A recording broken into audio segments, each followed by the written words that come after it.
even hit the trail. I'm just at the trailhead parking, and it's already hail is falling, so good thing I didn't get on the trail yet, but hopefully it'll pass. I'm glad I'm not going over that pass yet because some dark storm clouds coming in and I do not want to be up there, that's for sure.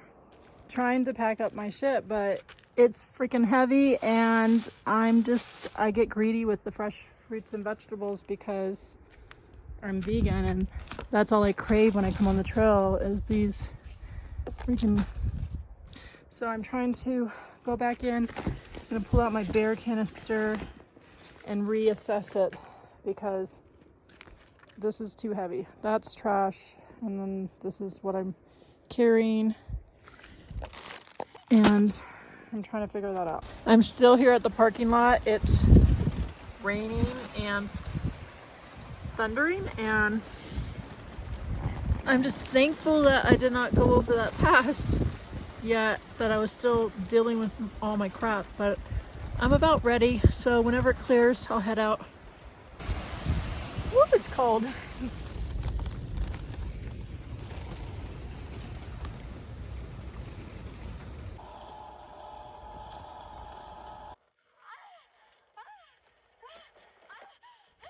I started backpacking in 2015, a couple years after reading the book Wild.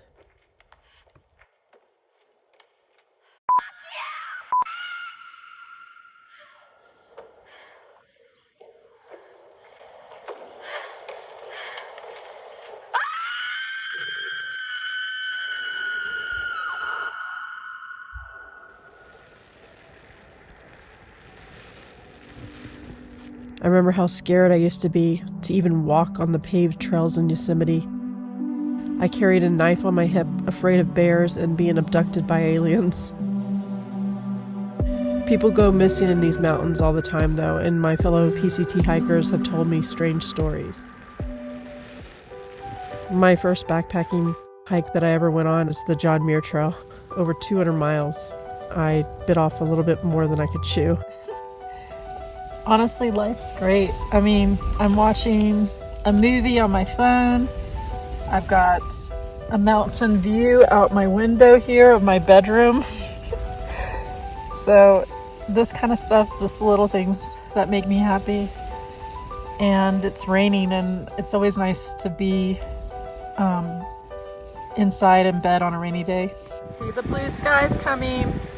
My first backpacking hike that I ever went on, I carried a day pack with a lot of food, a headlamp, electrolytes, an emergency blanket, but I had no shelter or sleeping bag or bear can because it was supposed to be a 25 to 28 mile day hike from Tuolumne Meadows to Little Yosemite Valley. Oh, shoot. I figured that going the opposite way would be easier because it would be 75% downhill. By the time I got to Vernal Falls, the sun was setting. I pulled out my headlamp so I could see the trail ahead of me. I was just down there, and the lady at the desk there, her name is Cheyenne, she was kind enough to let me use her Wi-Fi so I could send my mom my map share, and then I met their cute little cat. As I made my way down the steep switchbacks in darkness, bats started flying at me. I remember screaming in fear, but I had to be careful not to fall off the side of the switchbacks. I could hear them chirp and feel their wings brushing up against my stomach and head as I dived towards the bugs that were attracted to my headlamp. All right, back to the mountain, back to the trailhead. By the time I got to the bottom, I could barely walk. I knew that the Yosemite Valley trailheads attracted loads of day hikers, so this meant there would be trash and bears sniffing around to find food. I didn't want to scare the bears, so I started hitting my hiking poles together and singing to let them know I was coming. So I'm debating on whether I should head out tonight, but there's still like storm clouds, and it's already 5:30. So I thought I might just settle in for tonight, and I have this nice comfy bed, get a nice good sleep, wake up at like 5 in the morning and just head out then. That way I can really get a good head start, make up the time that I didn't do today. So my pack is really heavy, And it's because I always do this, you know, I pack so much freaking food, like this weighs a lot, but these have a lot of carbs in them. They're snow peas. And then I've got tomatoes. I've got 2 eggs. I'm a Chegan, so I sometimes, I know these are farm fresh eggs from, I know the lady who gets some. I have like little mini potatoes, spinach, and this is a lot as well. Somebody just walked by. And then I have like 2 bananas, 2 Granny Smith apples, 2 red Honeycrisp apples, 3 avocados, and all of that weighs a lot, but I just really love my fresh produce. So I'm going to be carrying that along with my full bear canister, and I'm pretty much carrying all my food all the way to Whitney. So I'll probably resupply a little bit at Muir Trail Ranch with the buckets that they have there. And I'm doing it on my Z-Packs, which I might end up changing it to this backpack here, which is a Gregory 38, I believe. It's a small backpack still, but it just weighs a little bit more, but I think it has a little bit better support. If it doesn't feel good, I'm going to put everything into that Gregory and see how it feels on my back, because I know that for the PCT, this backpack was great without a bear canister, but with the bear canister and the full carry, no resupply, this backpack is just not built for comfort on your back. This is my backpack. It's a Z-Packs, but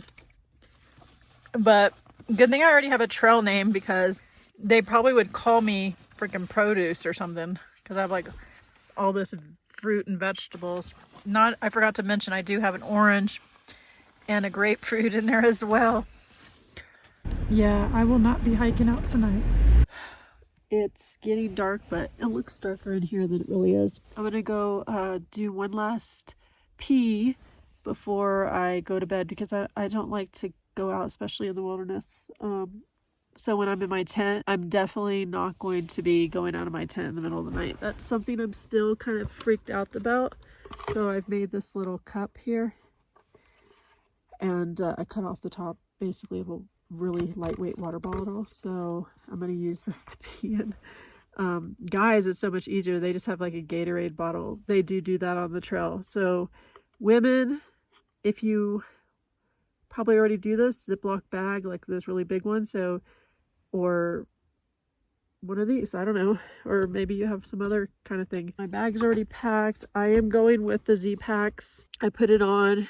It weighs 44 pounds, but I don't normally have that much weight. What it is it's probably like 10 pounds of vegetables.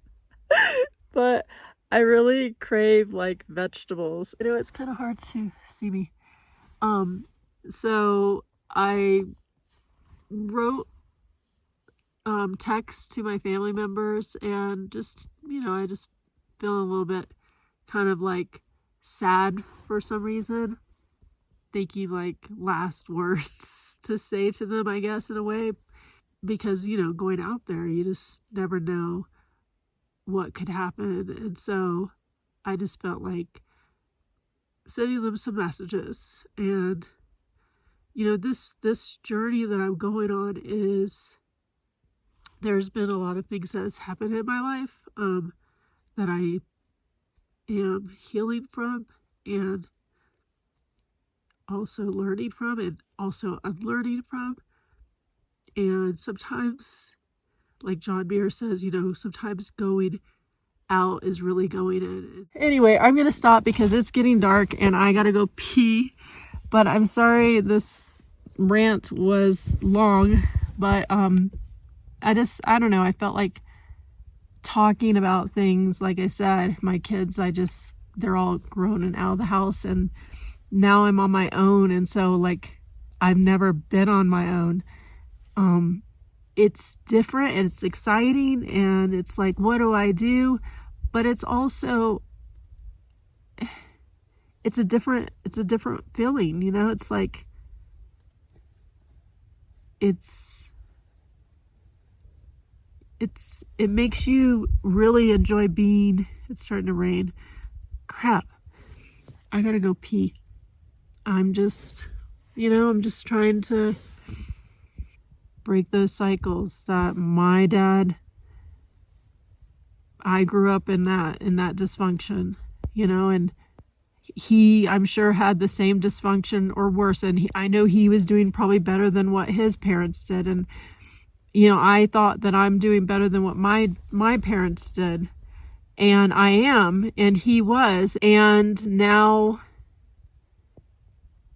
I hope, and I know, I already see it, that my kids, because of the changes I made, they're going to even be better parents. And when they eventually have kids, probably, I just know that I'll be such a great grandmother. I'm excited about that. But right now I want to go out to hike and be by myself. Now that I'm on my own, I'm going to do my thing. And I know the right person that's going to come into my life. We're going to do each of our own things, and we're going to do things together, and we're going to be respectful to each other, and we're going to communicate in a healthy way. And when something upsets us, we're going to talk about it and not just disconnect and ghost the other person because you're afraid to talk about what is hurting you. Because that, if you don't do that, then that holds resentment. And the other person doesn't know unless you speak up and tell them what you need and what your wants are. I know that when I become with another person, that I don't lose myself, because that's the issue I had in the past, is that I somehow started to lose myself and people please. Anyway, I gotta go pee. I just keep on ranting. I've even steamed up this whole thing because of my talking so much. All right. I probably will cut part of that out. I don't know. We'll see. I gotta go pee. Bye. For now.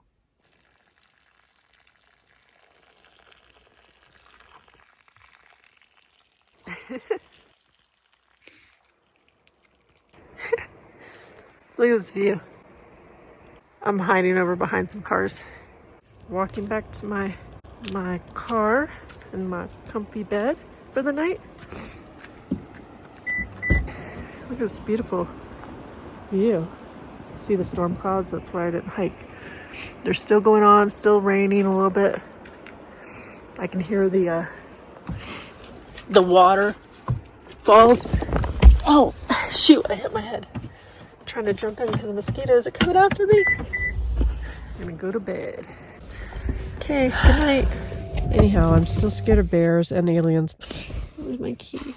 But I'm learning to face my fears, and every time I go out, I push myself a little bit more. This will be my first time hiking in the Sierras alone.